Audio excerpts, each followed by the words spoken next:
आसक्ति को मिटाने के लिए पदार्थों का स्वरूप से त्याग करना एक ये बाहरी साधन है कि हमें मीठा बहुत प्रिय है, मीठा आने ही न पावे, मीठा हटाओ। ये एक बाहरी साधन, वास्तविक साधन नहीं है। वास्तविक साधन है कि मीठा रखा हो और आपके अंदर रुचि न रह जाए। वास्तविक ये है। कब लगेगा? जब उससे ज्यादा मीठा कुछ लगने लगेगा, उससे ज्यादा कुछ मीठा लगेगा। तो सबसे मीठा है प्रभु का नाम। आप खूब नाम जप कीजिए, सच्ची मानिए एक दिन देखिएगा कि चाहे जितने मीठे पदार्थ रखे हो आपकी रुचि ही नहीं रहेगी, इच्छा ही नहीं रह जाएगी। ऐसे ही सारे इंद्रियों के भोग हैं। जब आपको प्रभु प्यारे लगने लगेंगे, प्रभु का सुख मिलने लगेगा, वो जब रस आने लगेगा तो ये सब फीका हो जाए। तो खास बात इधर ध्यान ना दे कि हमने ये छोड़ दिया, अब यही छोड़ना है। पकड़ने का ध्यान दो, छूटने का अपने आप होता रहेगा। ये हम अनुभव की बात कह रहे हैं आपको। छोड़ने के ध्यान में हमें बहुत घाटा होता है। जैसे हम सोच रहे हैं कि हमें ये मीठा छोड़ना है, तो चिंतन मीठा का हो रहा है, महत्व मीठा का है और रस मीठा का है। छोड़ना बहुत कठिन है। क्या करें? उस विषय को ही छोड़ दो। वो छूटे ना छूटे उससे छोड़ो, इधर पकड़ो। बहुत मीठा है, बहुत महिमामय है। और इधर जब पकड़ोगे ना तो उधर का चिंतन छूटेगा, उधर का चिंतन छूटेगा, इधर का रस बढ़ेगा, वो अपने आप छूट जाएगा। उसकी तुम चिंता मत करो। छोड़ने की चिंता में चिंतित मत हो, क्योंकि वो समय वर्तमान का नष्ट हो रहा है। जैसे आप किसी भी विषय के छोड़ने में बहुत चिंतित हो रहे हैं, तो उस विषय का महत्व है, उस विषय का चिंतन है, इसलिए बहुत कठिन होगा छोड़ना। क्या करें? बिल्कुल फ्री हो जाओ। आप चिंतन को, उस चिंतन को प्रभु के नाम में लगाओ, प्रभु के रूप में लगाओ। और ये सत्य है, ये सत्य चिंतन आपके उस असत चिंतन को अपने आप नष्ट कर देगा। ये हम अपने हृदय की प्रक्रिया को कह रहे हैं। इसी प्रक्रिया से निर्विषय हुआ जाता है। हम जिस विषय को छोड़ना चाहते हैं उसी को गाढ़ चिंतन कर रहे हैं, वर्तमान हम नष्ट कर रहे हो, सोच रहे हैं उस पर विजय प्राप्त कर लेंगे। असंभव। अगर उस विषय को छोड़ना है तो पहले उसे गौर करो और मुख्य चिंतन लाओ भगवद आकार वृत्ति करने के लिए। जे ही भगवत चिंतन में, जैसे हमें आगे कदम बढ़ाना है, हम आगे वाले कदम को सुदृढ़ता पूर्वक ना रखें और पीछे वाले को उठा दे तो क्या होगा? गिर जाएंगे। तो हमें पीछे वाले को उठाने के पहले आगे वाले को जमाना है, और आगे वाला जमा दो, पीछे वाला उठा दो, कोई फर्क नहीं पड़ेगा, आप गिरोगे नहीं। आगे जमाना है नाम रूप लीलाधाम परमात्मा चिंतन में। इसकी परवाह न करो, एक झटके में पूरा विश्व का वैभव आपके हृदय से राग रहित कर देगा। पूरे विश्व के वैभव के राग रहित करने की सामर्थ्य भगवत चरणारविंद में है। बिल्कुल चिंता मत करो।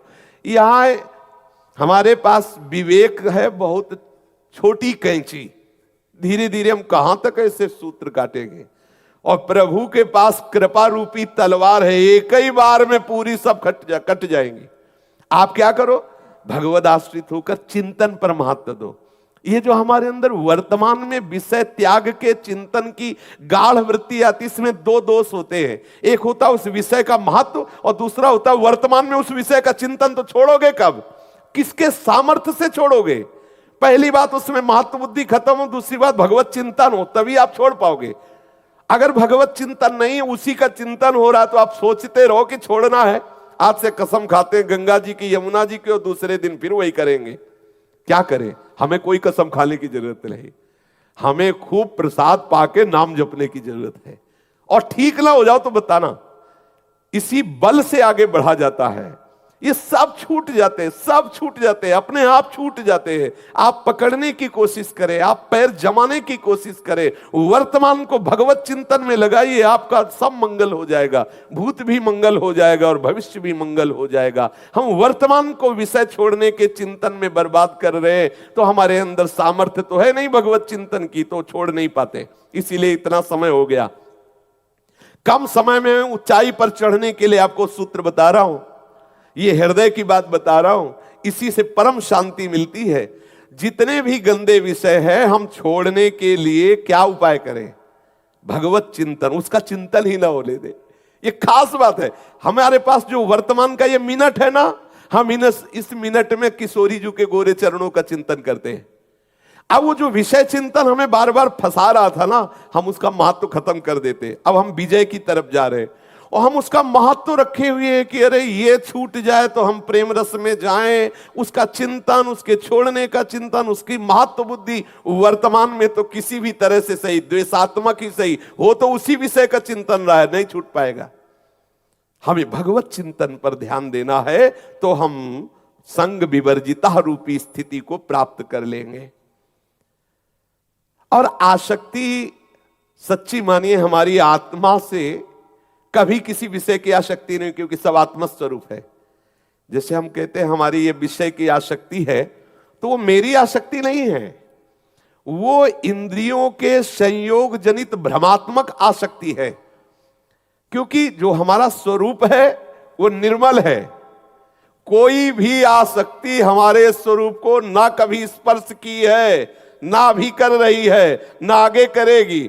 देह और इंद्रियों के संयोग का अधिष्ठाता मन विषयों की आसक्ति में फंसा हुआ है। और आप चिंतन के द्वारा जब मन को इधर लगा देंगे तो अनासक्त हो गए। सारा खेल इस मन का है। मन इधर लगा कि आप जीवन मुक्त, मन इधर लगा तो पुनरपि जननम पुनरपि मरणम पुनरपि जननी जठरे शयनम। जीव मात्र की एकमात्र परम गति प्रभु है। जब प्रभु देख लेते हैं ना कि हमारे चिंतन के लिए प्रयासरत है, वो कृपा कर देते हैं। एक दिन ऐसी झांकी आएगी कि आप बावरे हो जाएंगे, देख लेना। हृदय से जो विषय आकर्षण है उसके छोड़ने के प्रति आप समय बर्बाद मत कीजिए। आप प्रभु को पकड़ने के लिए व्याकुल होइए। प्रभु के चिंतन में इतनी सामर्थ्य, इतनी आग है कि वो सब वासनाओं को भस्म कर देगी। साधन में कमी आप मत रखो और अहंकार भी न करो कि इसी से बात हो जाएगी। और अंदर से व्याकुल होकर प्रभु को पुकारो। किसी दिन घटना घटेगी आपके जीवन में। परिवर्तन जो एकदम होता है वो घटना से होता है। कोई न कोई ऐसी घटना अलौकिक आपके जीवन में घटेगी कि सारा सिस्टम आपका भगवदाकार हो जाएगा। इसलिए हम प्रभु के नाम रूप लीलाधाम, प्रभु के जो गुरुदेव भगवान स्वरूप है, उन्होंने जो उपासना दी है उसको पूर्णतया पकड़ने की चेष्टा करें। अंदर जो वासनाएं, बिल्कुल मत घबराइए। ऐसी कृपा की तलवार चलेगी, सब कट जाएंगी। और आप निश्चिंत रहिए, निश्चिंत होकर प्रभु के चिंतन में रहिए। आपके अंदर ऐसी सामर्थ्य आ जाएगी कि आप मान अपमान को सहने लगेंगे, आप निंदा स्तुति को सह जाएंगे। आपके जीवन में ऐसे ऐसे महापुरुषों का आगमन होगा कि आपका हृदय उस धरा का हो जाएगा। बाहर से नहीं, हो सकता है बाहर से आपको ना मिले, लेकिन आपके स्वप्न में, आपके ध्यान में ऐसे महापुरुष आएंगे जो आपको अपने समान बना लेंगे। इंतजार कीजिए। पर ईमानदार साधक के जीवन में यह बात होती है। अगर बेईमानी क्या है कि हम हैं भगवत मार्ग के पथिक और पोषण कर रहे हैं विषयों का, तो प्रभु देख रहे हैं, एक संतुष्ट है। हमारे प्रभु देख रहे हैं, संतुष्ट है खिलौनों में, तो खेलते रहो। और जब आप अंदर से विकल होंगे तो इतनी सामर्थ्य प्रभु में नहीं है कि तुम्हारी विकलता देखकर वो चुपचाप बने रहे, नहीं है। क्यों? एक मां चुप नहीं बैठती तो अनंत माताओं का दुलार लिए हुए मेरा प्रीतम वो कैसे चुप रह सकता है? अगर वो चुप है तो आपके किसी न किसी खेल को देख करके आप कहीं न कहीं किसी विषय सेवन में राजी है, इसलिए वो चुप है। जिस दिन आप समस्त विषयों से विरक्त होकर के हृदय से व्याकुल होकर पुकार उठोगे प्रभु, तो आप देख लेंगे प्रभु आपसे दूर नहीं है।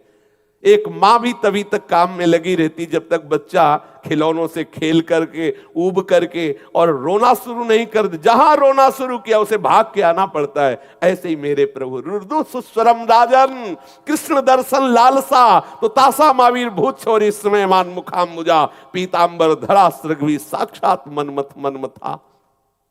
अपने लिए कठिनता लग रही है, प्रभु के लिए कठिनता नहीं है।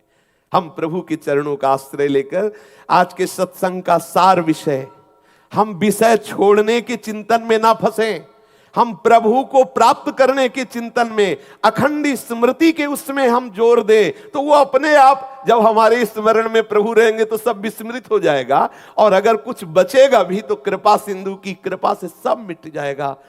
करऊं सद्य ते साधु समाना, मैं उसे संत बनाऊंगा। जिसे प्रभु संत बना दे फिर कौन उसे बिगाड़ सकता है? भगवदाश्रित होकर निरंतर चिंतन परायण रहो। कोई भी परिस्थिति आपके चिंतन को ना रोक सके, इतने मजबूत बनो। चाहे कोई निंदा करे, चाहे कोई हमारी बड़ाई करे, चाहे कोई हमारा अपमान करे, चाहे कोई हमें सम्मान दे, हमें दोनों स्थिति में सावधान रहना है कि भगवद स्मरण ना छूटने पाए। फिर आप देख लो आप कितनी स्थिति में पहुंचते, कौन सी भूमिका में पहुंचते। जो भी महापुरुष आए हैं ऊंचाई पे, वो इसी स्थिति से आए। इसलिए हम सावधान रहें, अपने साथ धोखेबाजी न करें, हम सच्चे बने। हम दुष्ट हैं, नीच हैं, कामी हैं, क्रोधी हैं, प्रभु देख लो आपके हैं, आप महात्मा बन जाओगे। अपिचेस्तु दुराचारो, और प्रभु कह रहे क्षिप्रम भवति धर्मात्मा, उसे शीघ्र ही मैं धर्मात्मा बना दूंगा। इनके आश्रित हो जाओ, इनका चिंतन करो। इनके आश्रित होने में जो सुख है वो किसी और में सुख नहीं है, और आश्रय में नहीं। विश्वास मान लीजिए, बहुत कीमती मनुष्य जन्म और बहुत महिमामय पद प्रभु का आश्रय, प्रभु के निरंतर चिंतन की वृत्ति रखना। शेष चर्चा आगे। श्री राधा वल्लभ लाल की।